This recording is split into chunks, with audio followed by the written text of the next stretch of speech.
for me, it's like, if you can't go to a comedy show and take what that person is saying as a joke, then why are you at a comedy show? Yeah.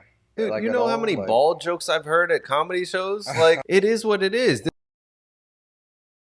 Joe Rogan, he moved to Austin, Texas a couple years ago to save a lot of money on taxes from living in California. Yeah. And he actually opened up his own comedy club in Austin. It's called the Comedy Mothership. And this comedy club is made for, I guess, the most controversial comedians. They opened up with Roseanne Barr, who, lost her TV show and like everything, all her fans, because of some racist tweets. They said, before you go see any comedians at this comedy club, you should Google them, do your own research, as these types of people always say, do your own research, because you don't want to step into a situation where you're offended, because a lot of these people, they're calling it like the anti-cancel culture comedy club, where we've been to shows where they make us lock up our phones. Dave Chappelle, he started that trend. But what do you think of this? Like, I feel like it looked like from the pictures and videos, like it seemed pretty popping from like the opening night. Joe Rogan went on stage and he said, "I'm drunk and on mushrooms in my new club." So he's lit. Yeah, I mean, clearly he can do whatever he wants in his own spot. But I think it's an interesting concept. I'm wondering what sort of comedians he's going to bring on. Like, I know for me, if I saw Roseanne Barr, I'm not really excited to go see Roseanne perform. But you're not excited for Roseanne in 2023? There's a specific demographic that wants to see Roseanne. What's the demographic? It's Austin, Texas. That should tell you all you need to know. Come on, South by Southwest was just happened. It was they have some fun things in Austin. I've never been there. What is it? Last weekend? This weekend? I think so. Yeah. So I mean, listen. I like Austin. I've been there. It's a really dope place, but they called you Andrew Tate down there. Yeah, I got that a bunch, 3 times. Yeah, you should have cashed out, man. You could have made some money.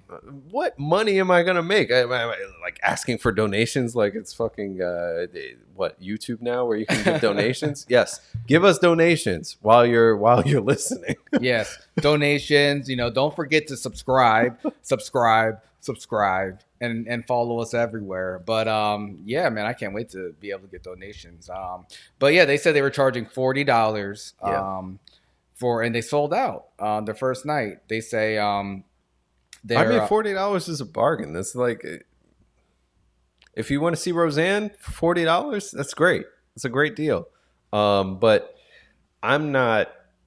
I just want to see what other comedians he has in the lineup. Like, is it going to be a diverse group of people with different viewpoints? Yes, they can stretch the boundaries. That's definitely what I like.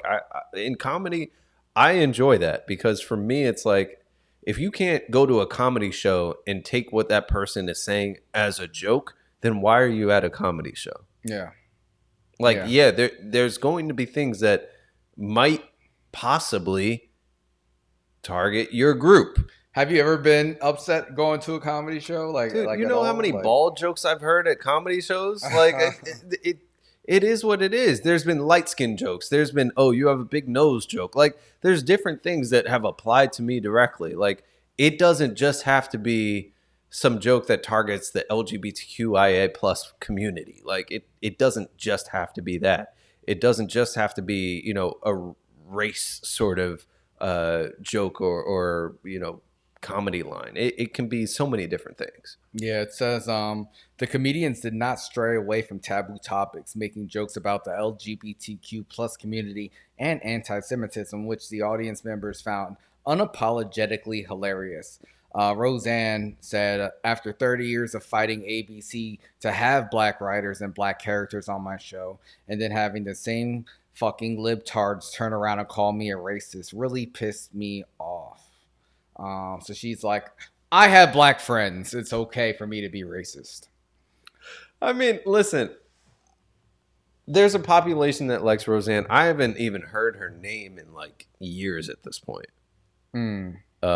So for her to get a chance to do a stand up, I think that's really cool. Hopefully it went well, and hopefully it continues to go well. I think that there is a space for shows like this.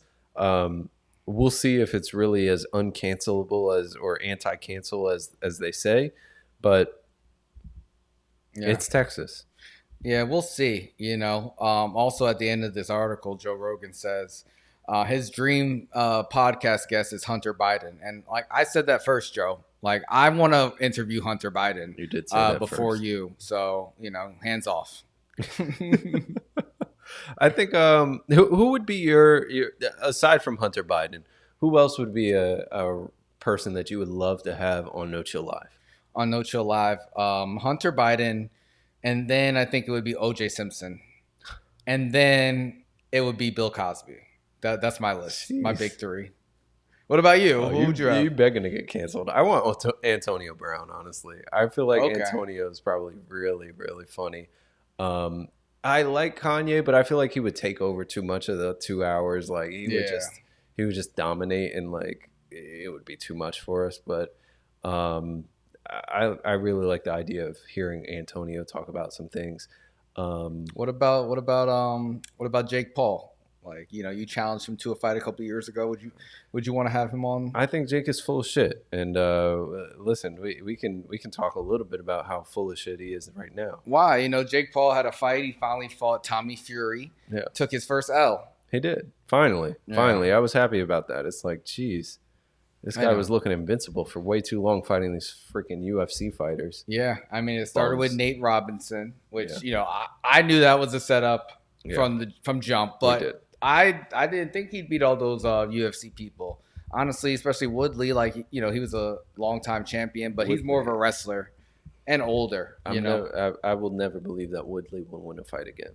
Yeah, I think he's fighting in Dubai. I don't know, Mayweather's promoting like the craziest events. I don't know which are real. There's like a tag team I don't Fight. think any are real. I think that's the problem. exhibitions. But yeah, the tag team boxing with Manny Pacquiao and what's that? I don't know, Salt Baby. I don't even Yeah. know who these people are anymore.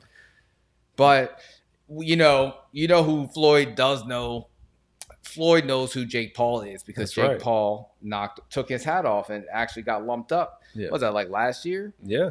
But Jake Paul, he went to the Miami Heat game last week and he left, and Floyd pulled up on him with about, I don't know, like 20 people. I don't even think it was that many. Let's look at the video real quickly just to see what it is. So this is Floyd right here. He's got a few people around him, nothing too crazy. And then that's Jake. Jake also has some people around him.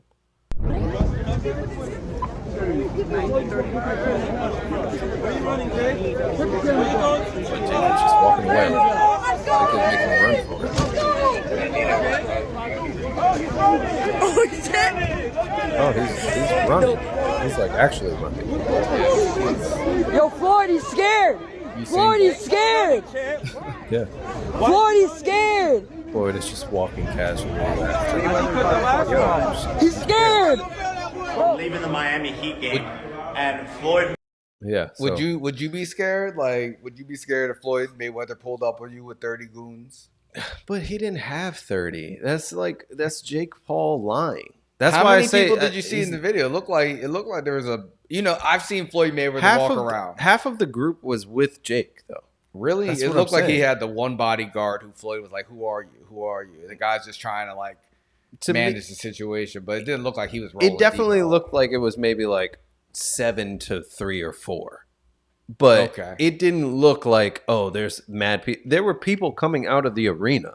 Yeah, Like that's what it was. There were just a lot of people coming out of the arena. And then of course they see Floyd Mayweather and Jake Paul standing together and they're like, "Oh, let's go over here." But Floyd didn't have that many people with him. I mean, I don't blame Jake Paul for running in that situation. Like, there's no winning. You're not going to fight Floyd Mayweather on the street, but you do risk getting your ass beat on camera. So there's really no win in the situation. I think he already took the L from Tommy Fury. I mean, I think it's funny that Floyd's still like running up on people. Like, he ran up on T.I. in Vegas a long time ago, and he still got it. Listen, Floyd is dangerous. Floyd is a very dangerous man. But to me, it's all for show. We've been talking about a Jake and Floyd sort of rematch fight and things like that for a long time. It's just Well, he fought. yeah, his brother. Excuse Logan. me. Logan Yeah, fought. People get him yeah. confused all the time. I mean, I get them confused all the time. yeah. But I just to me, it doesn't really matter until there's a fight actually set up, like fully set up, not just talked about. I don't really care. Yeah, I mean, you don't care about his exhibitions anyway. Do you think? I know before you used to worry about his legacy. Do you think that this has ruined his legacy? Because I think nobody cares, and he's just getting his money. I don't think it matters anymore. Like, how old is Floyd? He's got to be what 45? He's definitely in his 40s. Yeah, he's 46 years old. So to me, it's like at this point, he's just looking to make money whenever he can.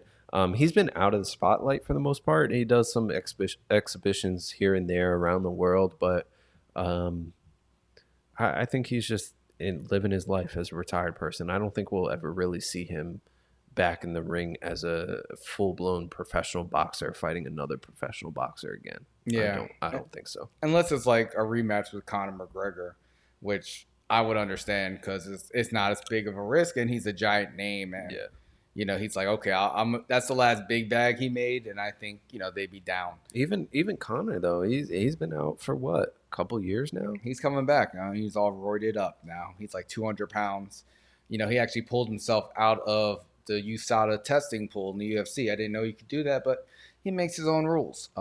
He broke his leg, so Wait, so you can just say like I'm not gonna get tested anymore? he pulled himself out. Yeah, but they did make new rules after he did that because other people started retiring, and just so they can kind of get out. And they're like, "Oh no, we have to put an end to that." But they let Conor get away with it, and now he's going to be coaching on The Ultimate Fighter.